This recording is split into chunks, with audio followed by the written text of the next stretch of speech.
Bom, penso que vamos concluir os 10 mandamentos hoje, né? Caso não dê tempo, concluiremos semana que vem os 5 mandamentos da igreja. Mas vamos seguir. Bom, nós falamos do primeiro mandamento, apresentamos que esse é um mandamento positivo e eu já havia falado anteriormente que o não cumprir qualquer um dos outros mandamentos é não cumprir o primeiro. Então, é neste sentido, quando eu menciono, né, a nossa dificuldade em verdadeiramente amar a Deus, que nós pecamos, né? Ainda que você esteja em estado de graça e não cometa nenhum dos pecados contra os 10 mandamentos, a gente acaba cometendo pecados veniais. E esses pecados veniais, uma grande tendência deles é nos tirar a atenção de Deus, né? Dito isso, todo grande pecado, todo pecado que se torna um pecado grave, ele é uma idolatria, né? Então, nós mencionamos diversos tipos de idolatria que vai muito, muito além de um adorador de estátua, como aquele povo de Deus que estava no deserto e começou a adorar o bezerro de ouro. Então a coisa vai muito além. Então os bezerros de ouro são muitos, né? E eles se multiplicam em diversas formas, né? Às vezes são pessoas, às vezes são coisas, mas que sempre nos iludem e tomam o lugar de Deus, ainda que inconscientemente a pessoa acha que não, que ela está muito tranquila, muito bem, está tudo bem, mas sem aquilo ela não consegue viver. Até comentei do documentário das torcidas organizadas, que um torcedor de uma das torcidas, mas é a mesma mentalidade de todas elas, ao ser perguntado o que a torcida era para ele, não o time, a torcida, ele disse: isso aqui é a minha vida. Então, se a sua vida é um nicho, é um grupinho, né, é um time, é um cantor, né, é um pastor, é um padre, seja lá o que for, que toma o lugar de Deus, quer dizer, ainda até que ele seja um dito mensageiro de Deus, mas esse toma o lugar de Deus, é uma idolatria. Então isso é um grande problema, né? É por isso que toda paixão precisa depois do uso da razão, porque uma pessoa apaixonada, ela eleva a pessoa amada a um status quase idolátrico. Então é necessário que passe aquele período da paixão, das borboletas do estômago, para uma maturidade, senão a tendência é que sejamos enganados. Não, às vezes a pessoa nem tem a má intenção, mas essa pessoa cria, né, um personagem ao qual não é o que está se apresentando na frente dela. Então isso é um grande problema que às vezes nós temos de criar uma imagem elevada dos outros, né, de exacerbar de tal maneira que essa pessoa vira quase um anjo na nossa frente, vira um ser divino, né? E é um ser humano que vai ter defeito, vai ter qualidade, vai ter seus problemas, vai ter suas virtudes e pode ser amado, né? Pode ser admirado, né? A admiração não é problema nenhum, o problema é que nós caímos na adulação, né? E aí caímos no pecado contra o 8º mandamento, porque ele não é Deus, então nós estamos indo para um caminho que não é verdadeiro. Dito isso, temos o 2º e o 3º mandamento, que também lidam com aquilo que se refere ao amor de Deus. Obviamente nós explicamos a questão da devoção, que é permitida, inclusive àqueles que nos levam a Deus. Então a devoção, a admiração, né? Até me perguntaram essa semana, né? Sempre tem alguém me mandando recado e me perguntando as coisas, né? Fiquem tranquilos, não é só vocês que fazem isso.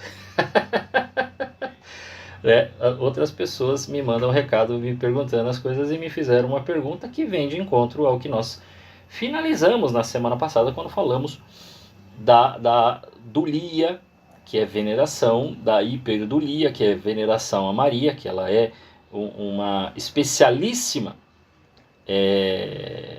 veneração, e a latria, que é a adoração que é só devida a Deus. A pessoa falou assim, olha, eu estou participando da igreja, estou mais ativa e tudo mais, gostaria de entender melhor como faço, né? Porque eu me vejo muito atraída por Nossa Senhora. Interessante, né? Me vejo muito atraída por Nossa Senhora, tanto que entrei para as Filhas de Maria. Ela mencionou assim. E eu queria saber como ser devoto. Né? Que faz para ter? Bom, o que é a devoção? A devoção é uma amizade. Né? A devoção, ela não é só no sentido de veneração. Essa questão do prestar culto pode ser, né? Você vai prestar culto e aí o culto que você prestar vai ter essa diferença. Né? Para Deus você vai adorar, mas a gente pode chamar de devoção também. Então é uma amizade. Como é que funciona uma amizade? Você precisa conhecer a pessoa. Né? E ao conhecer a pessoa, é natural que as histórias, né, você conheça a história da pessoa, você descubra o que a pessoa gosta, o que a pessoa não gosta, o que a pessoa fez ou deixou de fazer. Então, a primeira coisa que você precisa saber é que não dá para ser um bom devoto sem conhecer a história. Pessoal, eu sou o devoto de Santo Antônio, então conheça a história de Santo Antônio. Eu sou o devoto, né, sei lá, do Padre Pio, então você precisa conhecer a história dele. Né? Por quê? Porque como você vai admirar as virtudes dele e aquilo que Deus fez na vida dele, se você não sabe o que Deus fez na vida dele? Você só viu ali a imagem e tal, muito bonito, tá? Parabéns. Né? Prazer. Mas, se você não o conhece, como é que você vai ser devoto? Então, é importantíssimo que você conheça. Até para que nas suas orações você saiba o que dizer. Você está chamando um amigo que está junto de Deus para que esteja com você ali e caminhe com você até Jesus, para que te ajude. Mas você não conhece a vida da pessoa. Que amizade é essa? Então, esse eu acho que eu penso que é a primeira coisa. Conheça. E depois, existem orações específicas que você faz. Né? Por exemplo, no caso de Nossa Senhora, né, tem uma infinidade de orações fora o terço, que é uma oração que ela nos ensinou através de São Domingos, que ela inspirou São Domingos com essa oração, e que ela reza junto. Ela reza Ave Maria? Não, quando você reza Ave Maria, ela está de joelhos apresentando a Jesus seus pedidos. Mas ela reza o Pai Nosso junto. Isso é o que o pessoal, mas como pode rezar se todo mundo está rezando em horas diferentes, em momentos diferentes? Gente, na eternidade não tem tempo. O tempo não existe na eternidade. E os santos recebem um dom especial para participar dessa onipotência e onipresença de Deus. Eles participam, eles não são. Por isso que eles escutam as preces de pessoas diversas em locais diversos. Por quê? Porque para eles já não tem mais necessidade do tempo e do espaço. Então não há mais essa preocupação com quem está junto de Deus. Estão lá. Lá onde? No estado do céu. Aonde Deus habita plenamente. Deus habita aqui? Habita, claro. Mas não está plenamente. Por quê? Porque a gente não deixa. Está plenamente, a sua graça habita e enche toda a terra e enche todo o lugar, principalmente os seus templos onde ele está lá, eucarístico. Mas, ainda que ele esteja no mais profundo do nosso ser, a gente muitas vezes o afasta, né? A gente faz de conta que ele não está, não deixa ele agir verdadeiramente, porque o pecado, né, ainda toma conta. Então é nesse sentido. Vamos para o segundo mandamento, e o segundo mandamento, ele é não tomar seu santo nome em vão. O que isso significa? Significa que está proibido de pronunciar o nome de Deus sem respeito. Não só de Deus, Mas blasfemar contra Deus, contra a Santíssima Virgem, contra os santos, contra tudo aquilo que é sagrado, e fazer juramentos falsos, desnecessários ou proibidos, de uma maneira ou de outra. Tá bom? Pronunciar o nome de Deus sem respeito quer dizer, né, pronunciar o santo nome em tudo que se refere de modo especial ao próprio Deus, como o nome de nosso Senhor Jesus Cristo, de Maria e dos santos, com ira, com escárnio ou de outro modo pouco reverente. Né? Talvez aí, né, se muitas pessoas perguntam qual é o limite do humor, tá aí. Não se faz, né, piada jocosa. Né? Nesse sentido, pessoas com bom humor, né, por exemplo, né, eu falei aqui do Padre Léo, que utilizava às vezes das passagens bíblicas para ensinar é uma coisa. Agora, para deturpar, ou destruir, ou difamar o nome de Deus, dos anjos, dos santos, aí é descumprir o segundo mandamento. Blasfêmia é um pecado horrível que consiste em palavras ou atos de desprezo ou maldição contra Deus, contra a Virgem, contra os santos ou contra as coisas santas. Bom, se você já ouviu alguém fazendo esse tipo de coisa, ele cometeu pecado contra o segundo mandamento. Então, existe diferença entre blasfêmia, imprecação e praga. Muita gente fala, né? Ah, o cara rogou praga, mas para Deus você não roga praga. Vocês vão entender aqui. Por quê? Blasfêmia se amaldiçoa ou se deseja mal a Deus, a Nossa Senhora e aos santos. Né? Ao passo que com a imprecação ou praga se amaldiçoa ou se deseja mal a si mesmo ou ao próximo. Né? Então a tal da imprecação, a praga, é aquele negócio, a pessoa rogou praga para o outro. Então é isso aí. É aí onde se encontra a praga, né? O cara que rogou praga, amaldiçoou o outro, nesse caso. O que é jurar? Jurar é tomar Deus em testemunho da verdade do que se afirma ou que se promete. Não é proibido o juramento.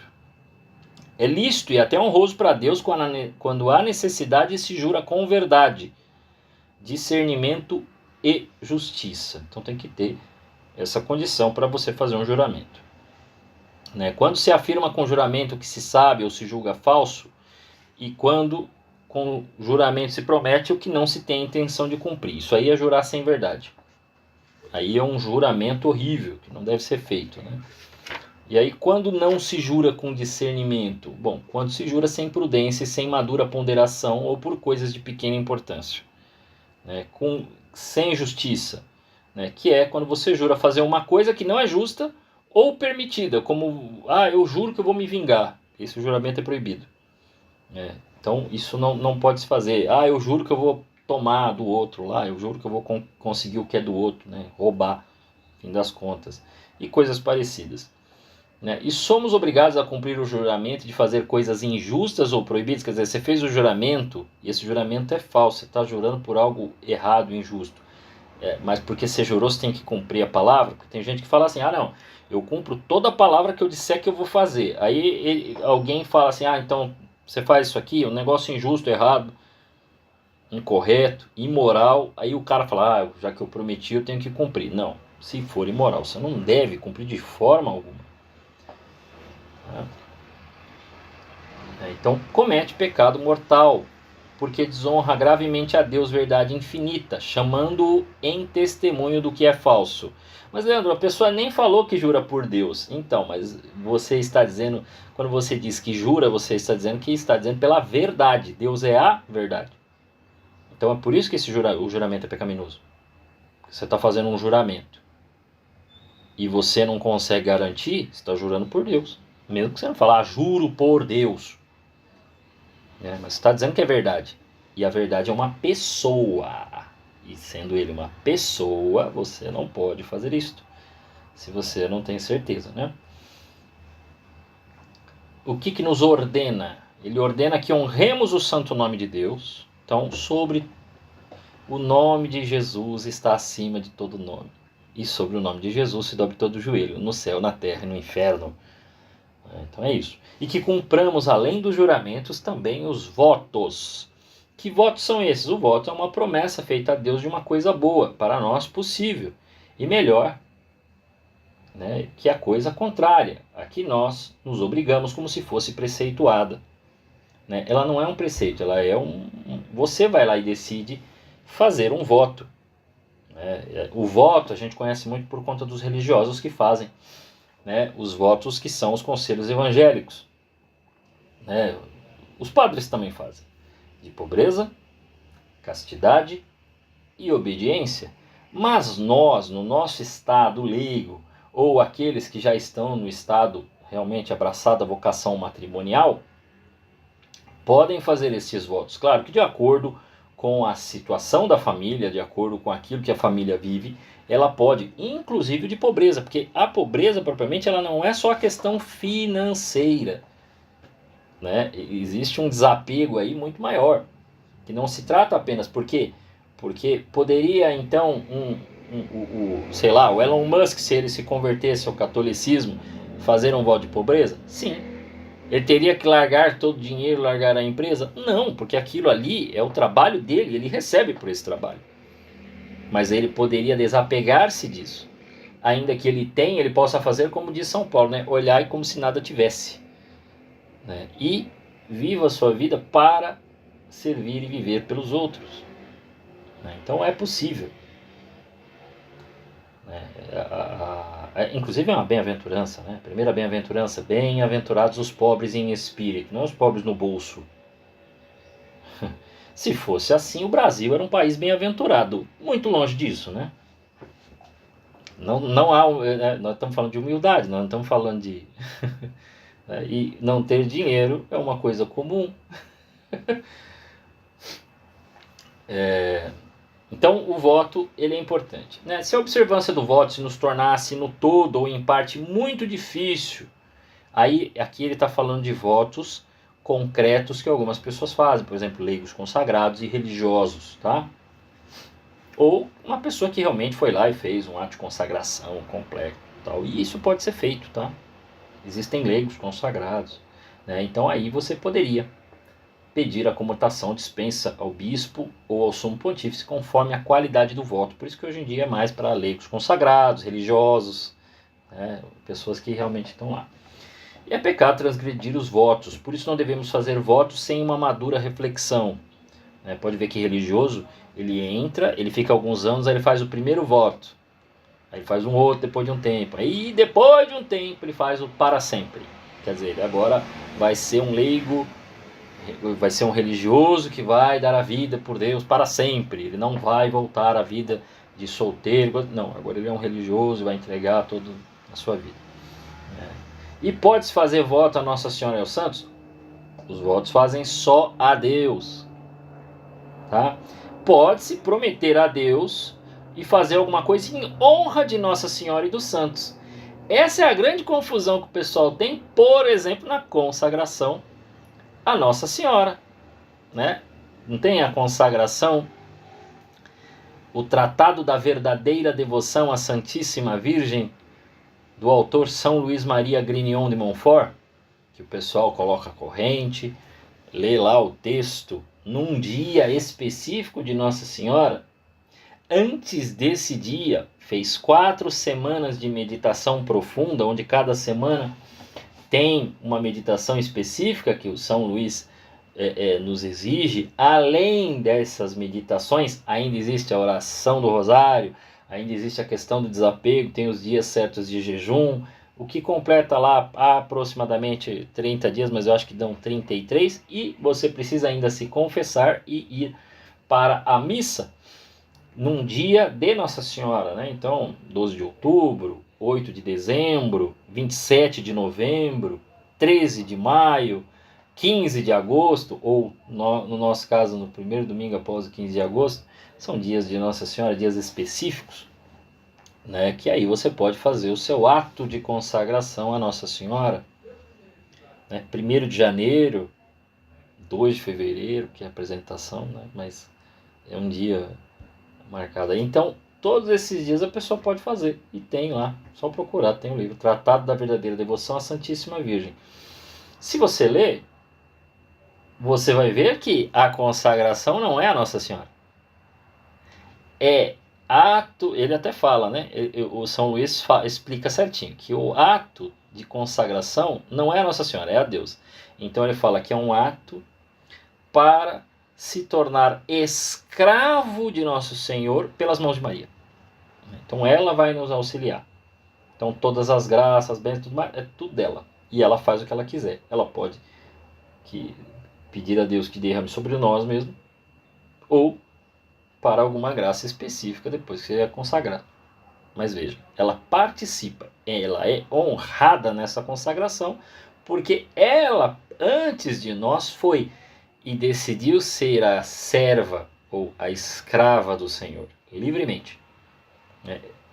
Esse é o ponto, essa é a diferença. Pois bem, e o terceiro mandamento? O que ele nos ordena? Ele nos ordena guardar domingos e festas. Ordena-nos que honremos a Deus com obras de culto nos dias de festa. E quais são os dias de festa? Bom, na antiga lei, no Antigo Testamento, não era o domingo, era o sábado, né? E outros dias, particularmente solenes para o povo judeu. Na lei nova são os domingos e outras festividades estabelecidas pela igreja. É inaceitável que exista ainda uma igreja cristã, né, aí falando dos não católicos, que manteve aquilo que era do Antigo Testamento. Aí usa como desculpa o fato de que Jesus, eu não vim abolir os mandamentos, mas meu filho, já no primeiro século, os cristãos já estavam celebrando no domingo. E o próprio Evangelho faz questão de dizer que no primeiro dia da semana, os judeus estavam reunidos e Jesus apareceu. Poxa vida, como tu não entendeu? Se ele tivesse falado o último dia da semana era sábado, mas foi no domingo. E Jesus ressuscitou no domingo. E as cartas, não as cartas que estão na Bíblia, mas daqueles que foram discípulos dos apóstolos, eles mencionam domingo, chamando de primeiro dia. Agora é o dia do Senhor. É daí que vem a palavra, né? Senhor, em latim é Dominus. E domingo me parece que tem alguma coisa a ver com isso, né? Dia do Senhor.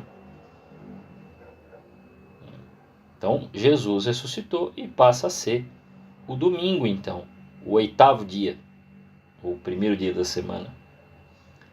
Então, o que é a obra de culto que é de preceito para esses dias de festa? Assistir devotamente o santo sacrifício da missa. O que ele santifica? Assistindo a doutrina cristã, as pregações de ofício divino. Quer dizer, participar da missa, realmente. Eu já vejo a pergunta aqui, já até abri aqui para ver. Recebendo com frequência, com as devidas disposições, os sacramentos da penitência e da Eucaristia. Quer dizer, a pessoa comungar, né, se confessar. Muitas vezes no domingo não dá, mas existem dias que eles confessam. Dando-se a oração e as obras de caridade cristã para com o próximo. Quer dizer, você também servir a Deus. O terceiro mandamento proíbe-nos os trabalhos, serviços e qualquer obra que nos impeça o culto de Deus. Quer dizer, pessoal, existem pessoas que trabalham no domingo. Existem serviços essenciais, existem outros que não tem como, a pessoa trabalha. Mas isto não deve impedir a pessoa de participar da Santa Missa Dominical. Okay? A pessoa tem de ir na missa. Não tem essa de, eu trabalho no domingo, eu vou na quarta. Não tem quarta, meu amigo. Você vai no domingo, é o domingo. Podem ver, quem vai à missa na semana, pode ver que tem uma diferença brutal, gigantesca da missa de semana da missa dominical. Primeiro que muitas vezes não tem canto, mas não é essa a diferença. A grande diferença você percebe que faltam orações. Por exemplo, não tem o glória, não tem a segunda leitura, não tem o creio, né? E muitas das outras partes os padres fazem de modo reduzido. Existem algumas igrejas que até por conta de sem horário de almoço de empresa, os padres diminuem ou nem fazem a reflexão, fazendo apenas alguns minutos de silêncio após a leitura do Evangelho. Para que terminando rapidinho, e aí é nesse sentido mesmo, é terminar rápido para que as pessoas possam celebrar, comungar, né, ver o Senhor e voltar para o trabalho. É isso. Né?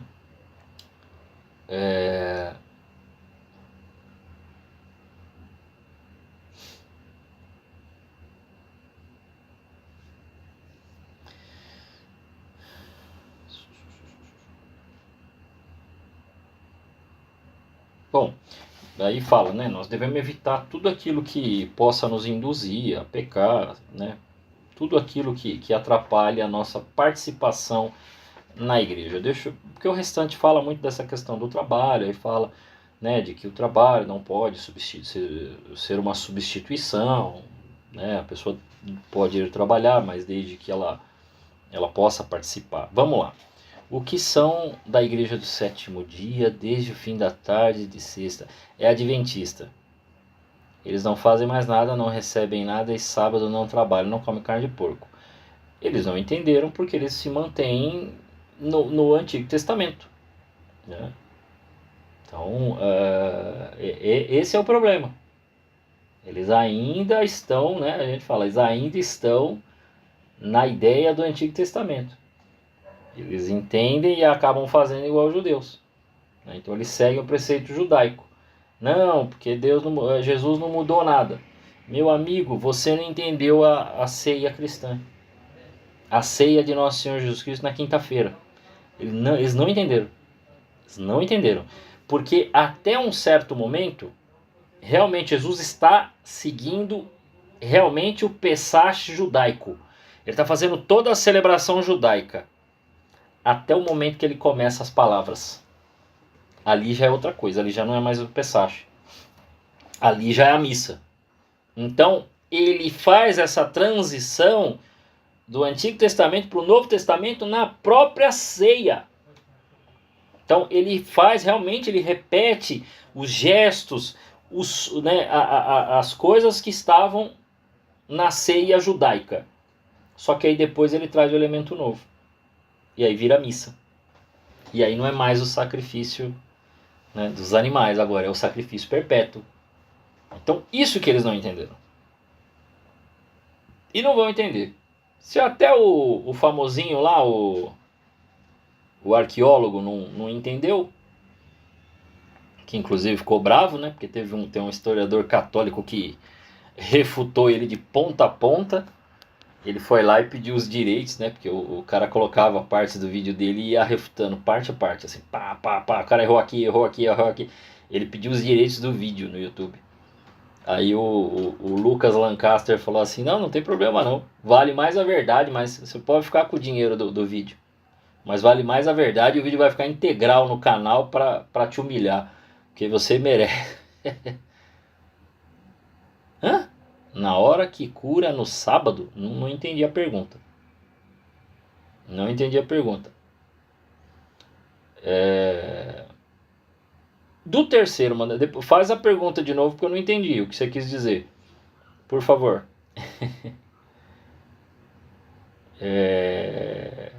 Do terceiro mandamento, que ele fala da observação, ele nos joga diretamente para os 5 mandamentos da igreja.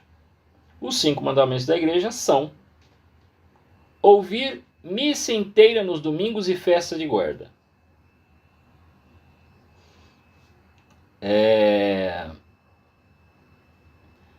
O que isso quer dizer? Quer dizer que você precisa participar, né, da missa inteira. Não é chegar atrasado.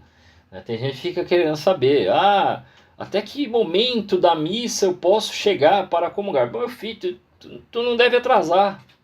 Mas se acontecer, chegue antes do ato penitencial. Se não, né, você já esqueceu não, já passou do momento do perdão, já está no glória. Às vezes tem gente que chega, eu já vi, né, porque eu tô lá esperando para abrir a sala, na catequese. Sim, agora eu entendi. Jesus fez curas aos sábados onde na época não podia. Aí já deu para entender que teve a mudança. Exatamente, mas Jesus está fazendo o seguinte, igual a gente, assim, a igreja orienta que não se trabalhe no domingo. Mas para algumas profissões não tem como. Como é que você vai falar para um bombeiro, para um policial, ó, não trabalha não? Aí vira o caos. Né? Então você tem que entender. Então, quer dizer, tanto o sábado quanto o domingo são feitos para o homem, não o homem para o sábado, não para o domingo. Ainda assim, sendo o domingo o dia do Senhor, compete a este homem que, além dele trabalhar, ele sirva a Deus e vá à missa.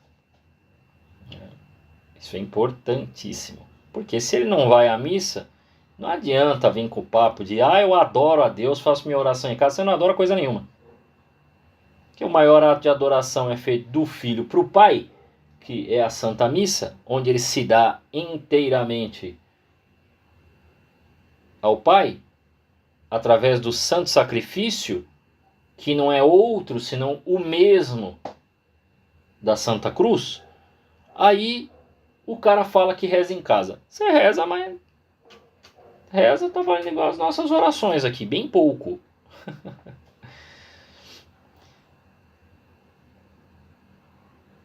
Exato. A pessoa chega e ainda fica com pressa de participar da missa, né? O pessoal fica com, né, para trabalhar, chega no horário, para a missa chega em qualquer hora. Assim como eu estava na igreja lá para abrir o salão, para eu poder dar a catequese, uma pessoa chegou na hora do cordeiro. Não tô brincando. A pessoa veio andando, o padre estava no cordeiro, a pessoa entrou. Eu estava aguardando uma pessoa, o seu Nando me trazer a chave para eu abrir a sala da catequese. Ela entrou na fila da comunhão, comungou e foi embora.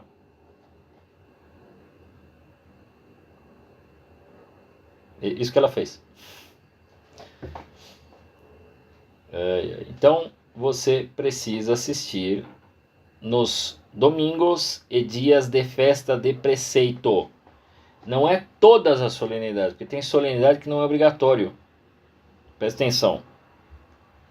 São algumas. Não são todas as missas. Né? Porque o pessoal às vezes acha que são todos os domingos. Não são. Então tem algumas festas que são obrigatórias, que elas são domingo.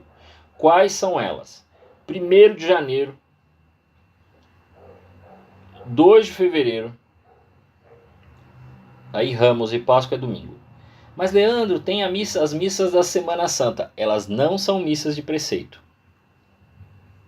Mas se você for, vá, né? Precisa ser de preceito para você ir. Declarar amor.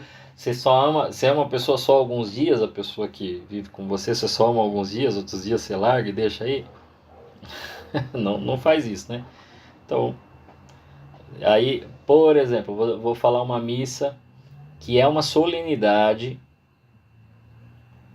e não é obrigatório. Dia do Sagrado Coração de Jesus, que cai numa segunda sexta-feira de junho. Mas, por exemplo, Corpus Christi é obrigatório a participação. Eu vou falar aqui mais ou menos quantas missas dão. Quantos domingos tem um ano? 52. Aí tem aproximadamente 8 missas a mais em dias específicos. Bom, 52 mais 8 dá 60 dias. Quantos tem um ano? Esse ano aqui foi ano bissexto? Esse ano, né? Então dá 366, 365. De 365 você só precisa de 60 dias, que dá 1h20 mais ou menos, se a gente for ver. A média de uma missa, 1h20, 1h30. E que eu fiz um cálculo, dá quase 5 dias. Direto assim. Se você assistisse todas as missas de uma vez, daria 5 dias no ano. É muito? Por que a preguiça de ir no raio da missa, né? Vai na missa lá, 12 de outubro. Vai na missa. Missa de Páscoa. Corpus Christi. No Brasil, 2 dias, né, que seriam solenidades e seriam de preceito, a igreja jogou para o domingo. Dia de Todos os Santos e Assunção de Nossa Senhora. Foi tudo para o domingo. Então é só ir no domingo. Não tem rolo, não tem problema, não tem confusão. Né? Sim, o Padre Cosme dava altas broncas. Então, mas dia de Reis é domingo. Se ela cair em outro dia, por exemplo, eu sei, ela é 6, né, de janeiro. Ela não é uma solenidade no sentido de preceito. No Oriente, ela é de preceito. Mas lá, a celebração de Natal, eles fazem quase igual a Páscoa.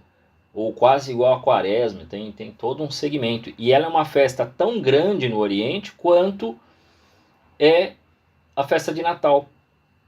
Né? Mas pode ver que no domingo a gente celebra o quê? Epifania, que já junta aí os reis. Entendeu?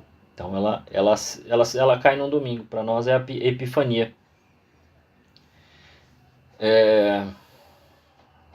Então, vão dar 60 dias. Você só vai gastar 1h30 lá na igreja. Às vezes passa um pouquinho, né? Porque tem procissão, e um dia ou outro. Mas dá 60 dias. E tem gente que fala que a gente vai muito na igreja. Meu Deus do céu. Bom, o segundo preceito. Ó, coisa fácil. O pessoal fala que a igreja pega pesado. Ó o que ela fala. Confessar-se ao menos uma vez por ano. Você vai lembrar de todos os pecados uma vez por ano. Difícil, né?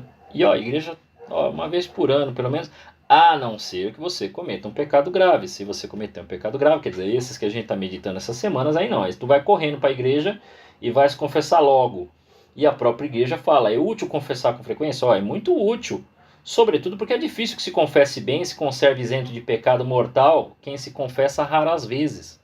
É muito provável que a gente acabe cometendo pecado grave. Por quê? Porque a pessoa que já se confessa muito raro, pode haver uma tendência natural. Não é que a pessoa é ruim, maldosa, não. Mas pode haver uma tendência natural de um relaxamento e de uma falta de vigia, de perceber se está pecando ou não. Não é para ficar maluco com isso. Mas ao menos de fazer o seu exame de consciência diário, de perceber onde estão as suas falhas, né, de buscar melhorar, se emendar. Essa é a questão. Então, este, né, é o segundo. O terceiro, comungar, olha isso, ao menos pela Páscoa da ressurreição. A igreja mesma, ela vai dizer, é salutar que você vá à missa diária, que você se confesse com mais... Mas ao mesmo tempo ela fala, mas a regra é essa, a regra básica é confessar-se ao menos uma vez por ano e comungar ao menos pela Páscoa da ressurreição. Mas se você puder ir, quando você for à missa, e você tem que ir à missa todo domingo, comungue. Isso é bom, vai te ajudar, espiritualmente é ótimo, vai te tornar mais piedoso. Tem milhões de graças, mas você pode comungar uma vez por ano. Mas Leandro, se eu tenho que ir à missa todo domingo, por que a obrigação é comungar só uma vez por ano? Porque a parte principal da missa é a consagração, não é a comunhão. A consagração todo mundo pode ver, todo mundo está lá, o padre está levantando a Eucaristia, está levantando o cálice, todo mundo pode ver. Crianças, que ainda não podem comungar. Todos nós, povo de Deus, e também aqueles que estão indo e não poderão comungar por alguma razão, porque não é católico, mas todos poderão ver. E se não vê por razões físicas, a pessoa é cega, ainda estará lá na presença. Porque o que será necessário ali será a fé. Até porque, né, existe uma oração muito simplesinha, que é dita assim, sem levantar a voz. Quando o padre levanta a Eucaristia, ou quando ele levanta o cálice, você diz, meu Senhor e meu Deus, eu creio, mas aumentar a minha fé. Por isso, você pode comungar apenas na ressurreição. Mas qual é a orientação que a igreja dá? Comungue constantemente. Se você puder ir na missa semanal, diária, vá. Será salutar para a sua vida. E o quinto mandamento, que o povo também esquece, mas ele é importantíssimo para a vida da igreja. Para a vida da igreja, literalmente, porque a gente precisa saber que a gente precisa de dinheiro. Se você não tem dinheiro, você não consegue comprar as coisas e botar comida na sua casa, né? Santo Tomás de Aquino vai dizer que os poderes policiais e os poderes religiosos não são trabalhos onde o trabalho que ele faz, ele vai terminar o seu trabalho e vai dizer assim, são tantos reais. O policial não deve salvar uma pessoa de um perigo, de um bandido, e depois dizer para a pessoa 500 reais. Assim como o padre não deve terminar a missa e não deve cobrar pelo seu serviço religioso, vamos dizer assim. Ah, Leandro, mas tem taxa para certos sacramentos? Sim, eles pedem para cobrir custos. Por quê? Porque se usa água, se compra vela, se compra o pão, se compra o vinho, se paga a luz, faz-se reforma.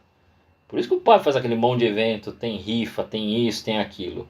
Porque senão ele não paga o custo de tudo aquilo. Então é justo que o quinto mandamento seja pagar dízimos segundo o costume. É importantíssimo que se pague o dízimo. É aqui, pagar dízimo segundo o costume. Então o quinto mandamento está falando para pagar o dízimo. Leandro, eu já faço oferta. Ok, que bom que você faz as ofertas. Continue fazendo. Nestas ofertas você pode apresentar a alma de um fiel defunto que você quer rezar por ele. Você pode colocar o que for nas ofertas. Mas o dízimo é obrigatório. Você deve pagar o dízimo. Quanto é o dízimo? 10% do meu salário, Leandro? Não, na igreja não é assim que funciona. O segundo costume é de acordo com a possibilidade do fiel. A igreja não exige pagamento de 10%. Tá? Vocês podem procurar, eu não estou falando... Ah, mas eu vi... Eu não quero saber dos outros cristãos de outras igrejas. Na igreja católica não se exige os 10%, quer dizer, tirar 10% de salário cravado ali, você olhar e ficar fazendo cálculozinho na calculadora. Não. É aquilo que lhe é possível ajudar. Assim como aquela senhorinha que coloca uma moeda e Jesus fala, essa deu verdadeiramente a oferta.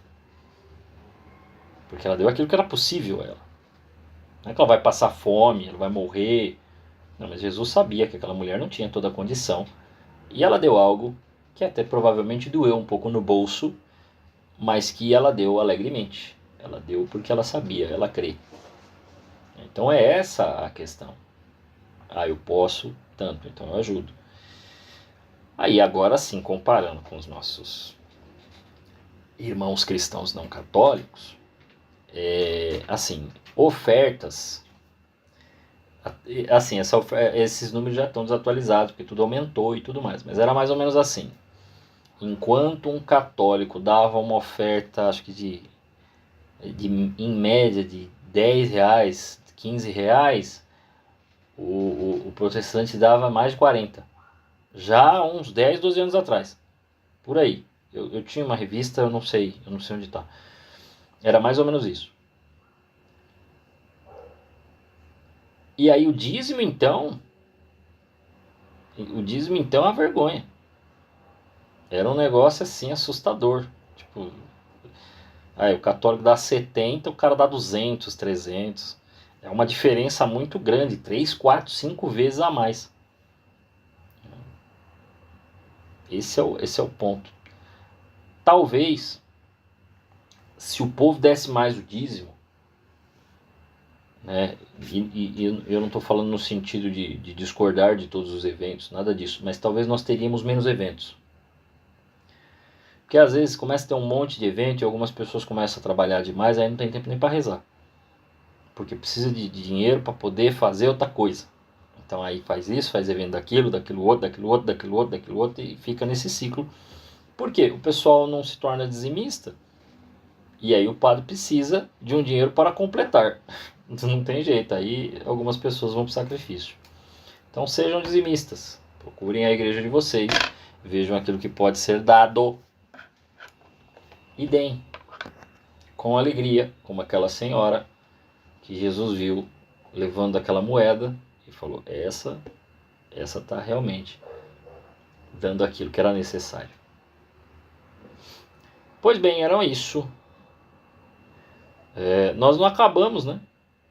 Porque nós vamos ver uma outra abordagem, né? Como quem já é crismado, como quem já recebe os sacramentos, nós vamos fazer uma análise mais aprofundada dos sacramentos nas próximas semanas, para aprofundar esse estudo. Eu estou vendo aqui, mas eu acho que eu já escolhi, né, uma fonte que eu vou usar, né, e aí eu vou explicando semanalmente os sacramentos. É claro que eu vou usar ainda o catecismo, mas eu vou usar um outro livro para trazer algumas coisas para nós aí. Eu acredito que ali vai ter alguns aprofundamentos para nós, né. Lógico, a primeira aula eu vou dar uma... Sim, é solenidade. Mas é domingo. Então, domingo você tem que ir, ponto. Né? Esse é tranquilo. Cristo Rei, todo mundo lá. Isso aí não tem risco, não. O caso que me preocupa, por exemplo, é 8 de dezembro. Que esse ano vai cair no domingo, quer ver?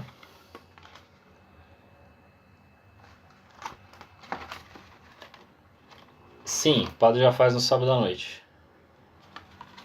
O sábado à noite, ele é igual essa questão da sexta. De sexta, que na sexta à noite eles param, só voltam no sábado. O tal do solstício, né? Você espera o sol, tá se pondo, então, segundo o preceito, já seria a primeira véspera dominical. E aí o padre já celebra o domingo. Então, se você for na missa do sábado à noite, você vai ver que o padre sempre celebra o domingo. Em algumas igrejas, às vezes até mais cedo. 4 horas da tarde, 3 horas da tarde, o padre está celebrando o domingo. Tá? Então, isso aí acontece também. Participou da missa dominical, mesmo sendo no sábado, já valeu o preceito. Tá? Era isso. Então, na semana que vem, a gente vai para os sacramentos, né, para fazer uma abordagem mais profunda deles, mas aí a gente vai dar uma explicação mais geral do que são os sacramentos, e eu vou falar sobre a ação da graça na nossa vida, né? A graça santificante, a graça atual, vou repetir algumas coisas aí, é importante para a gente poder estudar legal isso aí.